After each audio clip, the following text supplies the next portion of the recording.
notre troisième exemple d'addition de polynômes. Encore une fois, je vous rappelle que comme les deux trinômes additionnés sont entre parenthèses et que ces parenthèses sont précédées d'un plus, on peut tout simplement enlever les parenthèses sans se poser de questions. C'est ce que je vais faire à la première étape et en même temps, ce que je vais faire, je vais venir regrouper les termes semblables, c'est-à-dire que je vais venir les placer côte à côte pour faire en sorte que ce soit plus facile de les réduire ensuite. Alors, je vais placer d'abord le 7x2 sur 6 à côté du plus 3x2 sur 5, suivi du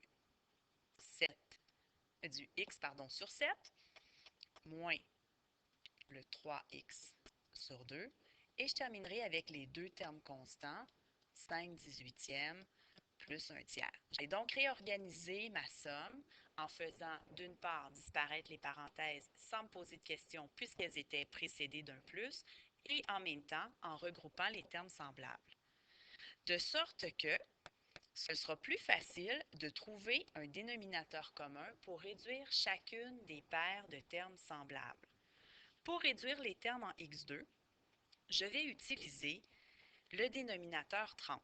J'obtiendrai donc 35x2 sur 30 plus 18x2 sur 30.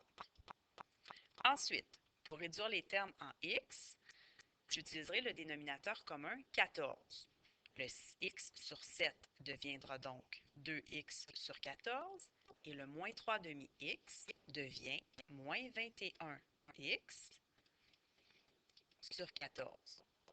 Pour réduire les deux termes constants, ce sera moins de travail étant donné qu'on va utiliser comme dénominateur 18. On a déjà un terme constant qui est en 18e et le 1/3 va devenir 6/18. Reste donc à réduire les termes semblables. Les termes en x2, si on les additionne, vont nous donner 53x2 sur 30.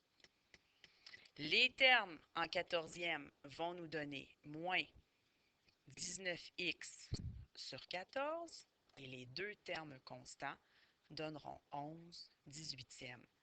Évidemment, quand on travaille en fractions, même si c'est une expression algébrique, il faut s'assurer que nos fractions sont bien réduites.